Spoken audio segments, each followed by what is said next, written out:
Hi, everybody. So, I've been thinking about this coronavirus and the impact it's having all over the world. I live in a small town in northern Japan. I've been here for a long time. I've been in Japan for 30 years. And 9 years ago was the big, giant earthquake and tsunami that sank parts of the eastern shore of Japan a meter. That was a milestone. That changed my life. I was there a few days after that, and I was traumatized by what I saw. But this time, this coronavirus is a global thing. It's affecting everybody, and it's been making me. I've been thinking a lot about the impact, the way our life has changed so drastically in the last few weeks, and the lives of so many people around the world. I think half of the world is in lockdown now, or something like that. I've been thinking about the future. I've been thinking about the life of my children, my grandchildren. It's almost like we're living through some sort of a collective delirium, really. The news are somber, and there's a lot of political contamination on the way people see things, from the right, from the left.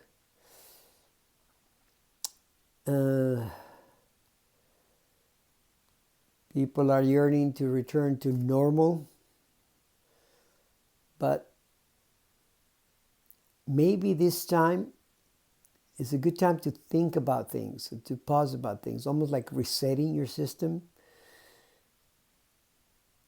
maybe having a paradigm shift, maybe rethinking what we consider the normal. Do we want to go back to the normal? We are 20 years into the 21st century, and with all our technology and all our gadgets, we are in a mess. Wars everywhere, pollution, uncontrolled migration, destabilizing of society. Morals? What morals? There's no morals anymore. Everything is subjective. Anyway, I just think that maybe getting back to normal is not really what we need to be striving for as quickly as possible. Maybe we should be resetting things. Maybe this is a time for resetting. I don't know. I like to explore this with you. I like to go on a journey and see what I can learn from this, thinking about everything that I've been considering the normal. I know these are unsettling times, and usually when people start thinking about these things, we kind of don't want to think about them. We don't want to face paradigm shifts. We don't want to have our core values or assumptions questioned, because that is very unsettling if you have nothing to hold on to. So sometimes even the facts don't seem to be very convincing, because to let go of our preconceived ideas may be too much, too destabilizing. We'd rather live in a lie than face the truth. And just, you know, what's been happening lately, right? That the ones that are being persecuted are those that are exposing evil.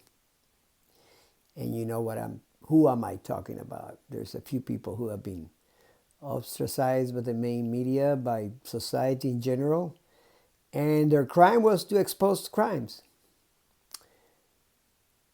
Anyway, so I like to explore the resetting of my world, to ponder about things and what will be considered returning to normal. And I'd like to ask you to join me in this venture, in this traveling, resetting of our souls, resetting of our minds, resetting of our lives.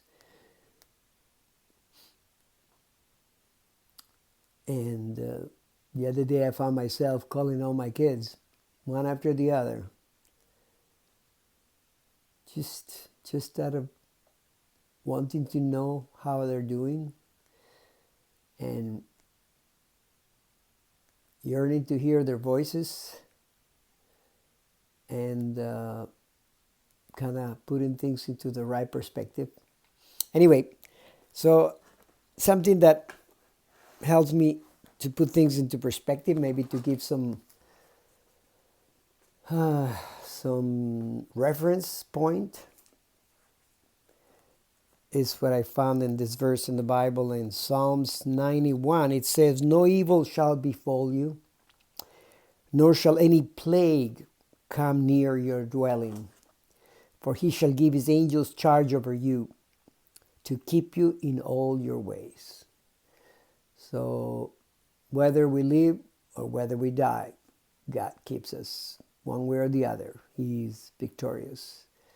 And I like to continue in this journey of exploring the resetting of my mind and soul because of the coronavirus. I hope you can join me, and if you have any comments, please leave them below. Thank you. Thank you for listening. Take care. See you later.